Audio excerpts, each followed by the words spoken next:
hainu hai umur kasukia khoroksa siklino khogoi tilangai waire wairom premani patimung patika patimung Udaipur ni Murapara amsayo paithago patimung krengjak Rahul Das ni mungai krak satong muraka district and session court ni judge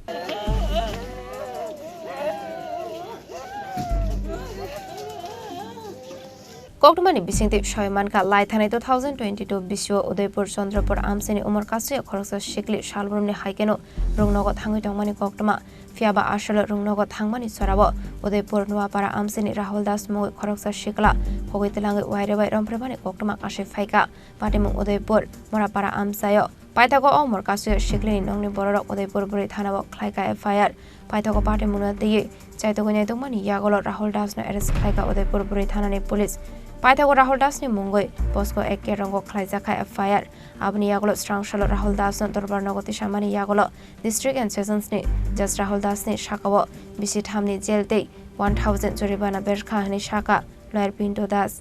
আজকে আমাদের উদয়পুরে মাননীয় special জাজ কোর্টে যে গুরুত্বপূর্ণ মামলাটা রায় হয়েছে এই মামলার নাম্বার ছিল RK Pur women's PS case number 44 of 2022 এই মামলায় অভিযোগ ছিল গত 22/9/2022 ইংরেজি তারিখে উদয়পুর আরকেপুর উমেন্স পিএস এর অন্তর্গত চন্দ্রপুর এলাকার একটা নাবালিকা মেয়ে সে উদয়পুর ইংলিশ মিডিয়াম স্কুলে পড়াশোনা করত সে অন্যান্য দিনের মতন ওই দিন বিদ্যালয়ে এসেছিল কিন্তু বিদ্যালয় থেকে সে যথা সময়ে বাড়িতে পৌঁছায়নি এবং তখন কমপ্লেনেন্ট যে ভিকটিমের বাবা মেয়েটাকে খোঁজাখুঁজি করেছিল পরবর্তী সময়ে জানতে পেরেছে একজন আসামি রাহুল দাস যার বাড়ি মুরাপাড়া সে এবং তার বোন এবং মামা এবং একজন ফ্রেন্ড সহযোগিতা করে মেয়েটাকে ইংলিশ মিডিয়াম স্কুলের পাশ থেকে কিডন্যাপ করা হয়েছে এবং পরবর্তী সময়ে আসামিকে ভিকটিমের সঙ্গে রেলের মাধ্যমে ধর্মনগর পাঠিয়ে দেওয়া হয়েছে এই আসামি রাহুল দাস ভিকটিমকে ধর্মনগরে নিয়ে একটা ভাড়া বাড়িতে রেখেছিল ভাড়া বাড়িতে সে দিনের পর দিন মেয়েটার ইচ্ছার বিরুদ্ধে তাকে ধর্ষণ করেছিল ভিকটিমের বাবা আরকেপুর উমেন্স পিএসে মামলা করেছিল মামলা হাতে নিয়ে মহিলা দারোগা রিবিতা ভট্টাচার্য এই মামলা তদন্ত করেছিল তদন্তকালে এখানে ভিকটিম এবং একিউজকে ধর্মনগরে তাদের ভাড়া বাড়ি থেকে উদ্ধার করা হয়েছিল এবং মামলা তদন্ত করে আদালতে চার্জশিট প্রদান করেছিল রাহুল দাস এবং তার বোন মামা এবং সহকারীর বিরুদ্ধে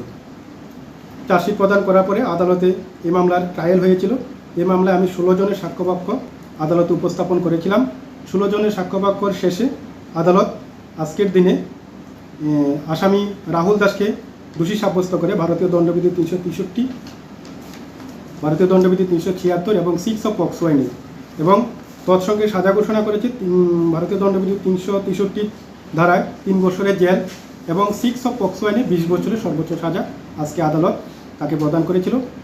এবং প্রমাণের অভাবে বাকি যে 3 জন সহকারী ছিল ওদেরকে আদালত আজকে খালাস দিয়েছে এবং এই মামলায় আমাদের মাননীয় স্পেশাল জাজ শঙ্করলাল দত্ত সাহেব এই মামলার গুরুত্বপূর্ণ রায়টি আজকে প্রদান করেছে